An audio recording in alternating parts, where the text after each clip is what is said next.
Frère Maxime, yo, amis, auditeurs, auditrices, internautes, nous, qui branchez nous sur radio, télévision, nourriture spirituelle, nous saluons notre effort. Et moi content, matin si là, entre la caille nous, pour nous porter une autre fois pour vous, méditation, Pape François lui-même, qui fait dans date qui était 23 janvier 2022 et qui servit nous comme méditation pour nous-mêmes jeudi 9 janvier 2025. Nous prenons écouter Frère Maxime avec un peu d'attention. Message vibrant ça, que Pape François lui-même, il était porté pour nous, côté, il était médité sur passage évangile ça, qui c'est Saint Luc chapitre 4, prenant verset 14 pour y arriver dans verset 22 à continuer. Frère Maxime, en côté, ça, Pape François lui-même, il était porté pour nous dans l'Angélus qui fait. Dans l'évangile de la liturgie d'aujourd'hui, nous voyons Jésus qui inaugure sa prédication. C'est la première prédication de Jésus. Il se rend à Nazareth où il a grandi et participe à la prière dans la synagogue. Il se lève pour lire et déroulant le livre du prophète Isaïe, il trouve le passage concernant le Messie qui proclame un message de consolation et de libération pour les pauvres et les opprimés. Lorsqu'il eut fini la lecture, tous tenaient les yeux fixés sur lui. Et Jésus se mit à dire, « Aujourd'hui s'accomplit ce message de l'Écriture que vous venez d'entendre. » Arrêtons-nous, frères et sœurs bien-aimés, si c'est aujourd'hui.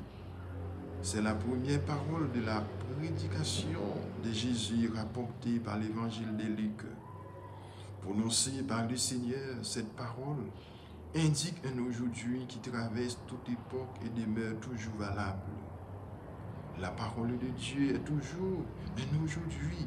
Quand tu lis la parole de Dieu, quand dans ton âme commence un aujourd'hui, si tu la comprends bien, aujourd'hui, la prophétie d'Isaïe remontait à des siècles auparavant, mais Jésus, avec la puissance de l'Esprit, la rend actuelle et surtout l'accomplit et indique la façon de recevoir la parole de Dieu aujourd'hui. Non pas comme une histoire antique, non, aujourd'hui. Aujourd'hui, frères et sœurs bien-aimés, elle parle à ton cœur. Les compatriotes de Jésus sont frappés par la parole.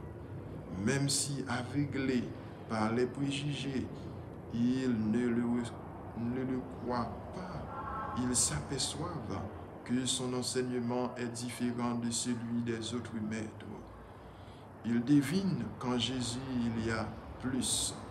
Mais quoi? Il y a l'onction de l'Esprit Saint.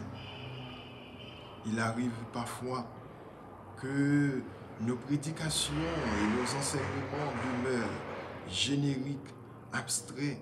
Ils ne touchent pas l'âme et la vie des gens. Pourquoi, frères et sœurs bien-aimés? Parce qu'ils n'ont pas la force de cet aujourd'hui. Ce que Jésus remplit de sens par la puissance de l'Esprit, c'est l'aujourd'hui. Jésus te parle aujourd'hui, frères et sœurs bien-aimés. Oui, parfois on écoute des conférences impeccables, des discours déconstruits, mais qui ne touchent pas le cœur. Et ainsi, tout reste comme avant. Et aussi beaucoup d'homélies, je le dis avec respect, avec douleur, sont abstraites. Au lieu de réveiller l'âme, elles l'endorment. Quand les fidèles commencent à regarder l'heure, quand cela finira-t-il? Leur âme s'endorme. La prédication court, se risque. Sans l'onction de l'Esprit, la parole de Dieu s'appauvrit. Elle tombe dans le moralisme ou dans des concepts abstraits. Elle présente l'Évangile de façon détachée, comme il était hors du temps, éloigné de la réalité. Et cela n'est pas le chemin. Mais une parole dans laquelle ne bat pas la force de l'aujourd'hui n'est pas digne de Jésus et n'aide pas la vie des gens.